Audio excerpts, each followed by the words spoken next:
Hello. ये video last video के continuation में है। तो उसमें सब्जेक्ट वाइज बता दिया था। अब सामान्य ज्ञान, जैसे आपको हेडिंग दिख रही है, तो जो लोग स्कूल नहीं भी जा रहे हैं वो भी अगर न्यूज़ देखते हैं, न्यूज़पेपर पढ़ते हैं या टीवी पे न्यूज़ देखते हैं, सोशल मीडिया चलाते हैं, उनको भी कई सारी सामान्य ज्ञान की चीज़ें पता होती हैं। तो वो भी हम लोगों को पता होनी चाहिए, एक जागरूकता के तौर पे पता होनी चाहिए। तो वो भी सामान्य ज्ञान का हिस्सा है और पेपर में आएगा। तो सबसे पहले विश्व में प्रथम, जैसे कि विश्व में सबसे पहले जो कागजी मुद्रा थी, जैसे आपको पहले पता है कि पहले पुराने ज़माने में मोहरें चलती थी। मोहर होते हैं सोने की, चांदी की, इन सब की मोहरें चलती थी। फिर उसके बाद ये कागज़ के नोट शुरू हुए। तो कागज़ के नोट सबसे पहले किसने शुरू किए थे? चाइना ने। ऐसे ही विश्व में जो कुछ भी पहली पहली बार हुआ वो आपको पता होना चाहिए। और विश्व में पहला पुरुष, जैसे कि एवरेस्ट पे पहुंचने वाला पहला पुरुष कौन था, पहली महिला कौन थी, उत्तरी ध्रुव पर पहुंचने वाला पहला पुरुष कौन था, या पहले व्यक्ति कौन थे, जो भी विश्व में प्रथम प्रथम हुआ है वो आपको पता होना चाहिए, क्योंकि वो सामान्य ज्ञान का हिस्सा है। उसके अलावा विश्व में सर्वाधिक बड़ा, लंबा, ऊंचा, छोटा, जैसे कहें सबसे बड़ा महाद्वीप कौन सा है, आपको सबको बताया जाता है, प्रेयर में भी बताया जाता है। वैसे भी आपको क्लास 6 में या शायद उससे भी पहले भूगोल में पढ़ा दिया जाता है कि विश्व में सबसे बड़ा महाद्वीप कौन सा है, महासागर कौन सा है, सबसे ऊंचा पहाड़ कौन सा है, सबसे लंबी नदी कौन सी है, सबसे छोटा देश कौन सा है ना। तो ये चीज़ें, ये सबको पता होनी चाहिए। तो ये आएंगी, इसमें से आएगा। उसके अलावा एक और इम्पॉर्टेंट चीज़ है, विश्व की प्रमुख सीमा रेखाएं। सीमा रेखा क्या होती है? जब कोई दो देश हैं तो कैसे पता चलेगा कि ये देश यहाँ पे ख़त्म हो गया, नया देश चालू हो रहा है? कोई तो बीच में सीमा रेखा बनाई गई होगी, कोई तो बॉर्डर बनाया गया होगा। तो जैसे कई बार कहते हैं ना बॉर्डर पे लड़ाई चल रही है, भारत पाकिस्तान के, इंडिया पाकिस्तान के बॉर्डर पे। तो क्या है बॉर्डर का नाम? भारत पाकिस्तान के बॉर्डर का नाम क्या है? रेड क्लिफ रेखा। ऐसी भारत की जो सीमा है वो चाइना को भी टच करती है। क्या है उसका नाम? मैकमोहन रेखा। तो ऐसे जो इम्पोर्टेंट सीमा रेखाएं हैं उनको पढ़ लेना।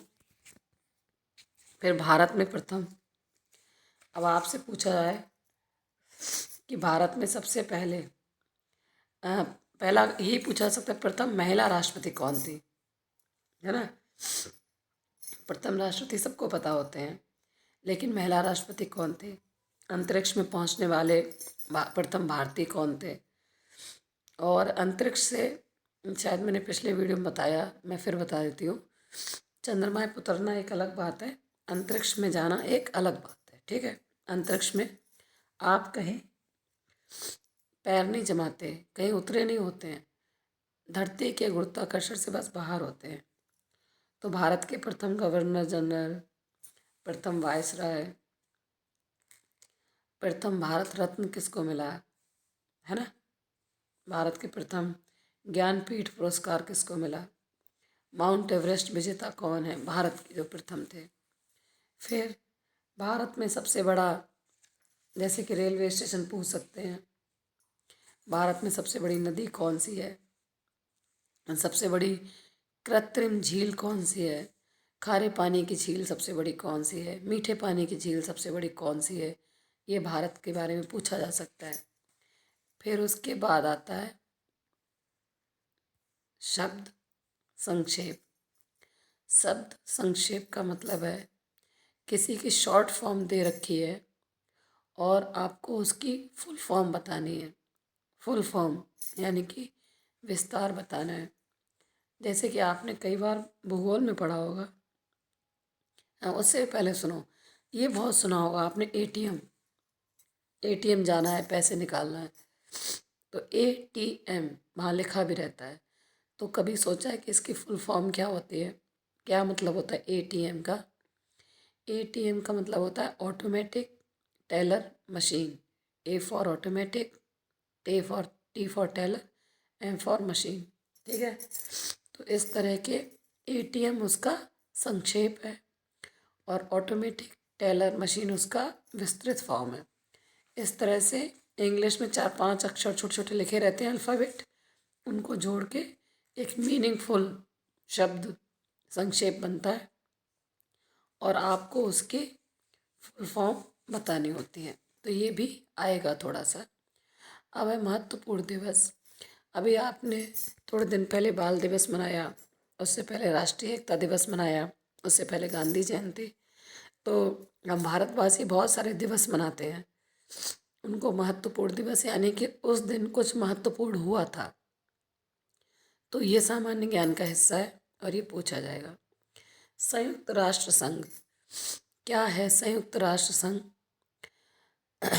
संयुक्त, जब अभी हम लोगों को जो मॉडर्न हिस्ट्री है, जो विश्व का आधुनिक इतिहास है, उसमें 2 विश्व युद्ध हो चुके हैं। कितने? 2। दूसरे विश्व युद्ध में बहुत, पहले विश्व युद्ध में कम देश शामिल थे, दूसरे विश्व युद्ध में कई देश, ऑलमोस्ट पूरी दुनिया के लगभग सारे देश युद्ध लड़ रहे थे। और आपने सुना होगा कि अमेरिका ने जापान पे परमाणु बम गिरा दिया था और भयानक तबाही होती है परमाणु बम से। तो आज की डेट में तो ज़्यादातर डेवलप्ड कंट्रीज़ या डेवलपिंग कंट्रीज़ दोनों के पास परमाणु बम हैं। अगर सारी दुनिया के परमाणु बम फूट फूट जाएं तो क्या होगा दुनिया का, हम सोच नहीं सकते, प्रलय आ जाएगी। तो जब अमेरिका ने परमाणु बम फोड़ा, उसके बाद जब विश्व युद्ध खत्म हुआ, तो ये सारी दुनिया के देशों ने मिलकर ये कहा कि चलो अब हम कोशिश करेंगे परमाणु बम फोड़ने की नौबत ना आए, बातचीत करके झगड़ा खत्म हो जाए 2 देशों के बीच। तो जैसे गांव में पंचायत होती है, उसमें गांव का कोई जो झगड़ा है 2 लोगों के बीच, उसके बारे में बात की जाती है, समाधान निकाला जाता है। ठीक उसी तरह से 2 देशों के बीच अगर कोई झगड़ा है तो उसको ख़त्म करने के लिए एक पंचायत बनाई गई थी, जिसका नाम रखा गया था संयुक्त राष्ट्र संघ। 1945 में बनाया गया था ये। और जब भी कभी देव दुनिया के 2 देशों के बीच कोई झगड़ा होता है तो ये बीच में आके सुलझाता है, सुलझाने की कोशिश करता है। तो संयुक्त राष्ट्र संघ आपको पता होना चाहिए। ठीक है। विज्ञान एवं प्रौद्योगिकी। अब विज्ञान एवं प्रौद्योगिकी में हमारा देश भी बहुत तेज़ी से आगे बढ़ रहा है और 2 हमारे देश की विज्ञान और प्रौद्योगिकी में, एक है इसरो, ISRO, और दूसरा है DRDO। ये दोनों विज्ञान के क्षेत्र में और रक्षा अनुसंधान के क्षेत्र में बहुत, ये दोनों अभूतपूर्व काम कर रहे हैं। इसरो जो मैंने आपको बताया, ISRO, उसके बारे में आप सुनोगे तो आपको बड़ा गर्व महसूस होगा, बहुत अच्छा लगेगा कि हमारा जो इसरो है भारत का, वो उपग्रह भेजने में, धरती के बाहर उपग्रह भेजने में एक्सपर्ट है। जैसे चंद्रमा प्राकृतिक उपग्रह है धरती का, इसके अलावा कई सारे उपग्रह कृत्रिम हैं। कृत्रिम उपग्रह धरती से भेजे जाते हैं और वो धरती के चारों तरफ घूमते रहते हैं वो उपग्रह। और वो उपग्रह क्या करते हैं कि धरती को मोबाइल के सिग्नल भेजते हैं, टीवी के सिग्नल भेजते हैं। उसके अलावा कब बारिश होगी, कैसी मौसम कैसा रहेगा, ये सब की जानकारी भी उपग्रह भेजते हैं। तो ये उपग्रह जो यहाँ से धरती से भेजे जाते हैं, जो हमारा इसरो है, बहुत ही कम खर्चे में भेजता है। दुनिया के और देश भी हैं लेकिन उनके पास जो टेक्नोलॉजी वो महंगी है। भारत सस्ते और कम रुपयों में उपग्रह भेज देता है धरती के बाहर, तो क्या आपको सुन के बहुत अच्छा लगेगा कि अमेरिका, फ्रांस, जर्मनी, जो जाने माने दिग्गज हैं टेक्नोलॉजी के क्षेत्र में, वो भी भारत के इसरो से कहते हैं कि आप हमारे उपग्रह भेज दो बाहर, हम आपको आपका खर्चा दे देंगे, क्योंकि आप कम खर्चे में उपग्रह भेज लेते हो। भारत इकलौता दुनिया में सबसे कम पैसे में उपग्रह धरती के बाहर भेज देता है, और ये हमारे इसरो की बहुत बड़ी उपलब्धि है। समझे? एक बार उनकी तो पिक्चर्स इतनी महंगी बनती है, ऐसा सुना जाता है कि हॉलीवुड में, अमेरिका में एक पिक्चर बनी थी ग्रेविटी, 5,000 करोड़ में उनकी पिक्चर बनी थी। इतने में तो हमारा इसरो कई उपग्रह भेज देगा बाहर। तो दुनिया भर के देश हमारे देश से कहते हैं कि हमारे उपग्रह बाहर भेज दो, हम आपको खर्चा दे, हम आपका जो भी खर्चा आता है वो देंगे। तो हमें इस पे गर्व करना चाहिए, ये शान का विषय है। और ऐसे ही हमारे जो DRDO है, वो मिसाइल बनाती हैं, पृथ्वी है, अग्नि मिसाइलें हैं, जो हमारे देश को रक्षा के क्षेत्र में आत्मनिर्भर बना रही है। हम एक दिन ऐसा आएगा, हमें विदेशों से कुछ नहीं खरीदना पड़ेगा, ना मिसाइल, ना युद्ध वाहक पोत, ना लड़ाकू विमान, हम खुद ही बना रहे हैं। तो ये विज्ञान एवं प्रौद्योगिकी में आपको दो संस्थाओं के बारे में, इसरो और DRDO के बारे में पता होना चाहिए, और उन्होंने क्या क्या आविष्कार किए हैं उल्लेखनीय, उनके बारे में पता होना चाहिए। पुरस्कार एवं सम्मान, अब आपको पता है कि पुरस्कार कितने सारे, भारत रत्न के बारे में सुना होगा आपने। भारत रत्न मिलता है भारत में, सबसे ऊंचा पुरस्कार भारत रत्न ही है। उसके बाद और भी पद्म विभूषण, पद्मश्री पुरस्कार दिए जाते हैं। इसमें और भी है खास कि वीरता पुरस्कार दिए जाते हैं, जो कि आर्मी वालों को दिए जाते हैं, या किसी ने और कोई बहुत वीरता वाला कार्य किया है उसको दिए जाते हैं, और ये आपको आने जानने चाहिए। साहित्य यानी कि लिटरेचर, किताबें लिखने वाले को, कविता लिखने वाले को, इनको भी पुरस्कार दिए जाते हैं। विज्ञान के क्षेत्र में किसी ने कुछ खास किया उसको मिलते हैं। और फिल्मों में जो पुरस्कार मिलते हैं वो तो आपको पता ही, आप टीवी पे देखते ही होंगे। फिल्मों और कला के क्षेत्र में जो पुरस्कार मिलते हैं, ये भारत के पुरस्कारों की बात कर रही हूँ मैं। कुछ अंतर्राष्ट्रीय पुरस्कार भी हैं, जैसे नोबल है, ऑस्कर है, पर वो मैं पूछूंगी नहीं। पहले हम भारत को अच्छे से जान लेते हैं, ठीक है? फिर आता है खेल खिलाड़ी। अब खेल खिलाड़ी भी अब इसलिए पढ़ना ज़रूरी है, आपने देखा होगा क्रिकेट में आजकल बहुत सारे IPL वगैरह होने लगे हैं, रणजी पहले से ही होता था।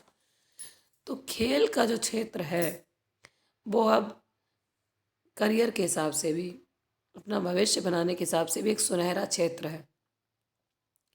और भारत में पहले हॉकी का बोलबाला था, आज से 100 साल पहले, फिर अभी क्रिकेट का बोलबाला है। लेकिन अच्छी बात यह है कि और गेम भी उभर के आ रहे हैं, जैसे कबड्डी है, बैडमिंटन है, टेनिस है, स्नूकर है, पोलो है, ये शतरंज है।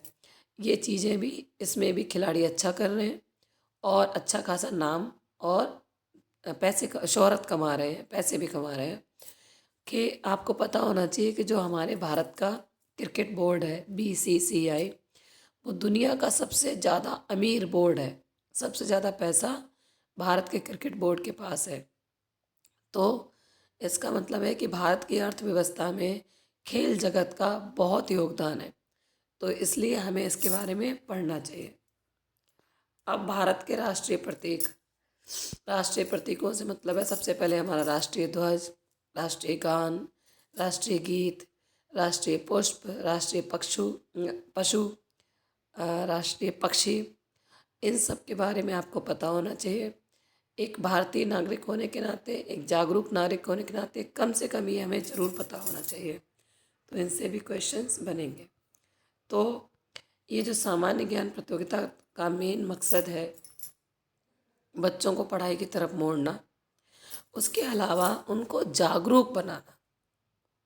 घिस घिस के कैसे भी नंबर ले आना, ये ये कहीं आपको ले एक कंप्लीट पर्सनैलिटी नहीं बनाता, कहीं आपको नहीं ले जाता। आप इस देश के लिए एक एसेट बने, उपयोगी व्यक्ति बने इस देश के लिए, समाज के लिए। उसके लिए आपका जागरूक होना ज़रूरी है। और ये सामान्य ज्ञान प्रतियोगिता उसी जागरूकता की दिशा में एक पहल है, जो अभी कह सकते हैं कि अभी एक छोटी सी पहल है, लेकिन जो विज़न है वो बहुत बड़ा है, उद्देश्य बहुत बड़ा है और काफ़ी आगे तक हम जाएंगे जागरूकता फैलाने के उद्देश्य में, इस जागरूकता फैलाने के अभियान में। तो ये सब चीज़ें आप पढ़ लीजिए। सामान्य ज्ञान में ये सब होता ही होता है। और ये जो 4 सब्जेक्ट मैंने दिए हैं, इसमें 4 ही दिए हैं, और भी सब्जेक्ट्स होते हैं इसमें, इकोनॉमिक्स वगैरह होती है, सिविक्स होती है। फ़िलहाल के लिए मैंने उनको ड्रॉप कर दिया है और इस साल के लिए इतना ही बहुत। नेक्स्ट ईयर जब हम प्रतियोगिता कराएंगे तो हम उन चीज़ों को भी पिक करेंगे। ओके, अभी फ़िलहाल आप इतना तैयार करिए। तो ये 2 वीडियो में हो गया सिलेबस। पहले वीडियो में कुछ प्रॉब्लम आ गई थी, तो आप दोनों वीडियो देख लीजिए, सिलेबस को समझ लीजिए। और कोई छोटी सी बुक ले लो सामान्य ज्ञान की, या नेट पे भी ये टॉपिक सर्च कर लेंगे तो आप नोट्स बना सकते हैं। और कोई पतली सी सामान्य ज्ञान की बुक लेके उसको अच्छे से पढ़ जाओ। आप ये सोचो कि 10-15 बुक्स पढ़नी मोटी मोटी, तो आप इतना पढ़ ही नहीं पाओगे इतने कम टाइम में। लेकिन एक ब्रीफ, जिसमें ब्रीफ में दिया हो, वो बुक लेके उसको थोड़ा फोकस करके पढ़ लो, उतने में आपकी तैयारी हो जाएगी। और जितने भी दिन बचे हैं, थोड़ा न्यूज़पेपर पे नज़र डालो, जो आपके इंटरेस्ट की चीज़ें हैं उनको डिटेल्ड पढ़ लो। ठीक है, गुड लक, थैंक यू।